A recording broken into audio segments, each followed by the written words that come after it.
اگر تم یہ جاننا چاہتے ہو کہ کیا اللہ تعالیٰ میری ناممکن چاہت پر راضی ہے بھی یا نہیں، اگر تم یہ سوچ رہے ہو کہ میں اتنی دعائیں کرتا ہوں، تہجد بھی پڑھ لیا، مگر اللہ کی طرف سے مجھے کوئی نشانی ظاہر کیوں نہیں ہو رہا، تو سنو، اگر تم دنیا کی نظر سے دیکھو گے نا تو تمہیں ہر چیز ناممکن لگے گی، اور اگر تم اپنی چاہت کو اس بے نیاز شہنشاہ کی قدرت کی نظر سے دیکھو گے تو تمہیں ناممکن بھی ممکن لگنے لگیں گے۔ اور یہ بات 100% درست ہے کہ جب میرے پروردگار کسی کی چاہت، دعا یا کسی انسان سے راضی ہونے لگتا ہے تو انہیں کچھ خاص نشانیاں اور اشارے بھی ضرور ظاہر کرتا ہے۔ قرآن کہتا ہے کہ پوری کائنات اللہ کی نشانیوں اور اشاروں سے بھری ہوئی ہے، مگر ان کے لیے جو اس کا علم رکھتے ہیں۔ اگر تم اپنی نظر آسمان کی طرف دوڑاؤ گے نا تو تم دیکھو گے کہ یہ سورج، چاند، پرندے، غرض کی ہر چیز اللہ تعالیٰ کے تابع فرمان ہے۔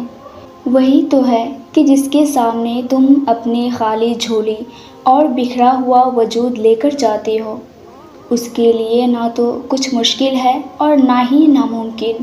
وہ اگر کسی کی ناممکن چاہت پر بھلائی کا ارادہ کرتا ہے تو اس کا محض یہ کہنا ہوتا ہے کہ ہو جا، اور وہ بلا شک و شبہ کے فیکون کا حسین نظارہ بن جاتا ہے۔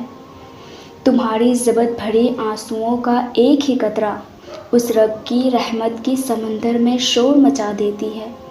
میرے رب قرآن میں فرماتے ہیں کہ کہہ دو میرے ان بندوں سے کہ دنیا کے کہنے پہ یقین نہ کرے، وہ اپنے رب تعالیٰ پر اپنے ہر معاملے میں یقین رکھے۔ بے شک میرے پروردگار کسی کے ساتھ بھی وعدہ خلافی نہیں کرتا۔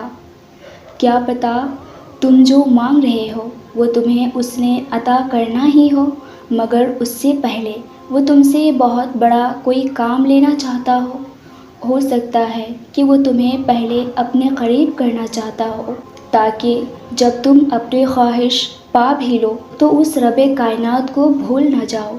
یہ بھی تو ہو سکتا ہے کہ وہ تمہیں تمہاری خواہش تب نصیب کرے جب تمہیں اس کی سب سے زیادہ ضرورت ہو سکتا ہے وہ تمہیں تمہاری چاہت کے ساتھ ساتھ اور بھی بہت کچھ دینا چاہتا ہو۔ تو اس آزمائش کی گھڑی میں اس رب پر پورا بھروسہ رکھو، وہ تمہارے حصے کی خوشیاں تمہیں ضرور نصیب کرے گا۔ وہی تو ہے گواہ تمہاری تمام بے سکون راتوں کی، اس کے پاس تمہاری ان بے شمار دعاؤں کا حساب رکھا ہوا ہے۔ وہ فقط تمہیں اس مشکل سے اس لیے گزار رہا ہے تاکہ تم اپنے اچھے وقت میں اسے یاد رکھ سکو۔ جن راستوں کا سفر تکلیف دہ ہو اس کا اختتام ہمیشہ حسین ہوا کرتا ہے۔ وہ جلد تمہیں تمہاری من پسند راستہ دکھائے گا، کیونکہ آزمائش کے بعد ہی سکون بھرا لمحہ شروع ہوتا ہے، ایسی سکون جس کی نہ تو کوئی حد ہوتی ہے اور نہ ہی کوئی اختتام۔ میرے رب فرماتے ہیں کہ غم نہ کرو، بے شک تم ہمارے نگاہ میں ہو، اس کے پاس ہر چیز کی قدر ہے۔ وہ عمل جو تم نے اپنے رب کو راضی کرنے کے لیے کیے وہ اسے خوب یاد رکھتا ہے۔ بے شک میرے رب کچھ بھولنے والا نہیں۔ میرے رب کے پاس ہر چیز کو عطا کرنے کا ایک وقت مقرر ہے، اور وہ بہترین وقت میں ہی بہترین بدلہ سے نوازتا ہے۔ تمہاری چاہت پر اللہ کی رضامندی کا ایک نشانی یہ بھی ہے کہ وہ اپنے اس بندے کو دنیا کی فکر سے آزاد کرا کے اپنی طرف کھینچ لاتا ہے۔ وہ اپنی غیبی وسیلے سے اس کی ہمت میں جوش بھر دیتا ہے، جس سے نہ تو وہ اپنے رب کو راضی کرتے ہوئے تھکتا ہے اور نہ ہی آزمائش پر کوئی شکوہ کرنے لگتا ہے۔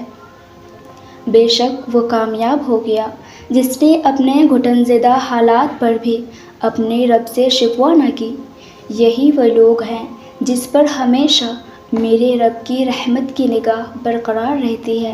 مطمئن ہو جاؤ، وہ تمہیں اتنا نوازے گا کہ ان کو سمیٹتے سمیٹتے تمہارے دامن تنگ پڑ جائیں گے۔ وہ تمہیں اس صبر کا صلہ فیکون کی خوشبو سے بہت جلد بھر دے گا انشاءاللہ۔ ویورز، آپ کی ایک لائک سے مجھے کئی گنا موٹیویشن ملتی ہے، سو پلیز ویڈیو کو لائک کر کے چینل کو بھی لازمی سبسکرائب کیجیے گا۔ جزاک اللہ۔